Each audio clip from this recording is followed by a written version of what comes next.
Welcome back.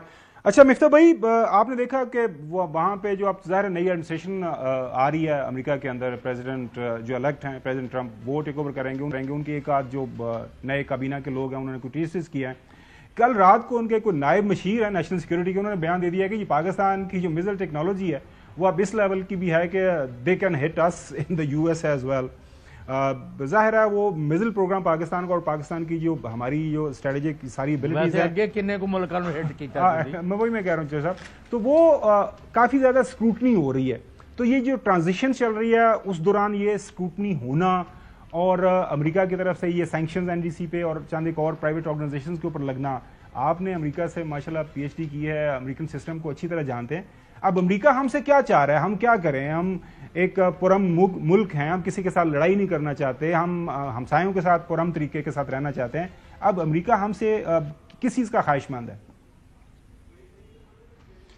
دیکھیے میرا خیال ہے کہ یہ ان کی نارمل پروسیس ہوتا ہے، تھوڑا سا پریشر پاکستان کے اوپر ڈالنا ہوتا ہے. وہ حکومت جا رہی ہے تو انڈیا نے کی کچھ جو لابی ہوگی وہ کچھ کہتی ہوگی کہ پاکستان کے اوپر پریشر ڈالو تو یہ کروا دیا ہے. سچی بات یہ ہے کہ انڈیا نے یہ انٹر کانٹیننٹل بلاسٹک مسلز رکھے ہوئے ہیں.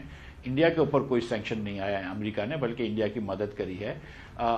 اسرائیل نے یہ جو جنگ کے اندر کتنے لوگ شہید کیے ہیں، 40,000 50,000 کے اوپر لوگ شہید کرے، نسل کشی کر رہی ہے.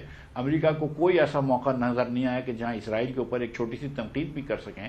تو امریکہ کے پاس کوئی مورل سٹینڈنگ بھی نہیں ہے کہ اب دنیا میں جا کے کسی اور کو بھاشن دے. اور ہمارا جو یہ تو کہنا مذاقہ خیز بات ہے کہ ہمارا جو انٹر کانٹیننٹل مسل ہے، پلاسٹک مسل، وہ امریکہ تک پہنچ سکتا ہے. بھئی ہم امریکہ کے لیے تھوڑی کر رہے ہیں. ان سب کو پتا ہے کہ پاکستان کی ڈیفنس اسٹریٹجی ہوتی ہے وہ ہندوستان سے اپنے دفاع کے لیے ہوتی ہے. ہمارا ایک ڈاکٹرن ہے کہ ہندوستان سے ہم 1:3 یا 1:5 کا ریشو رکھتے ہیں سیلف ڈیفنس تاکہ ہندوستان ہمارے اوپر اٹیک کر کے ہماری ٹریٹری نہ لے جائے. That's all we don't to do. اور ہم نے کیا بم بنایا ہے کوئی؟ مطلب تو ڈیلیوری سسٹم تو بنائیں گے نا. بالکل جی. چوہی صاحب کافی دیر سے خاموش ہیں. چوہی صاحب آپ سوال کر لیں پلیز.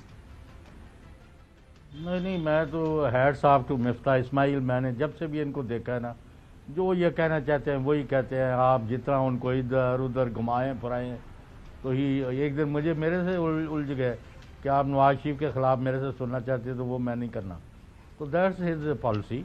لیکن مجھے یہ دو ٹوک چاہیے. نہ پولیٹیکل سٹیبلٹی آ رہی ہے اور اکنامک ایکٹیویٹی جنریٹ نہیں ہو رہی، تو لوگ کدھر جائیں؟ نہ ان کی بائنگ پاور رہی ہے اور نہ ان کے پاس اب خریداری، یعنی خریداری نہیں مارکیٹ میں یہ کہہ رہا ہوں. تو اس کا کیا حل ہے؟ مفتاح صاحب.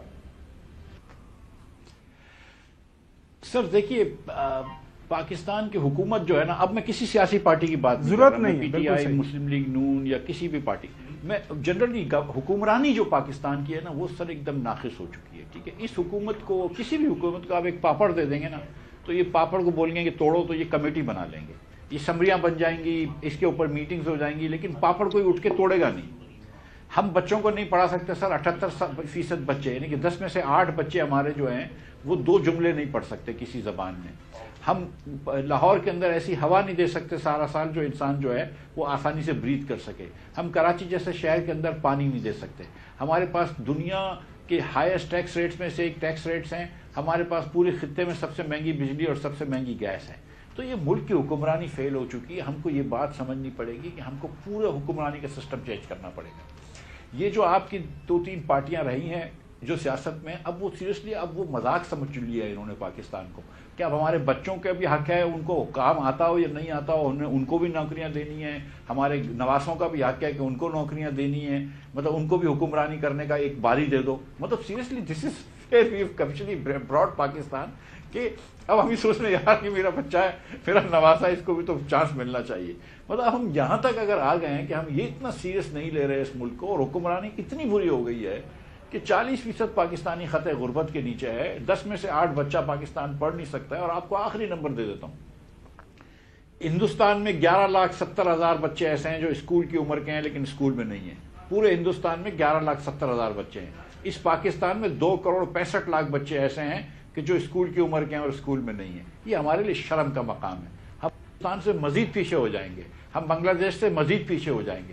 تو اب جب تک ہم اس پوری ملک کی حکمرانی کو سیٹ نہیں کریں گے، اور یہ موقع ہے seriously, every challenge is an opportunity. یہ موقع ہے کہ آپ عمران خان صاحب، ججز، مقتدرہ Peoples Party P T I P M L N یہ سب بیٹھیں اور ملک کے بارے میں سوچیں. میڈیا بھی ہو اس میں, بزنس مین بھی ہوں, علماء کرام بھی ہوں کہ یار یہ ہم ملک کو کہاں لے کے جا رہے ہیں, ہم تو غلط سمت پہ لے کے جا رہے ہیں اور ہم کو اس ملک کا کچھ نہ کچھ کرنا پڑے گا, ورنہ تو یہ ہم کہاں کدھر ختم ہو جائے گا پاکستان.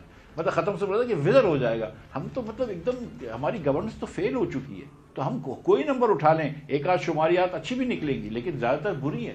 ہم کو اب اس ملک کے سسٹم کو بہتر کرنا پڑے گا, ورنہ انشاءاللہ تعالی اور اس سے بہتری آ جائے گی.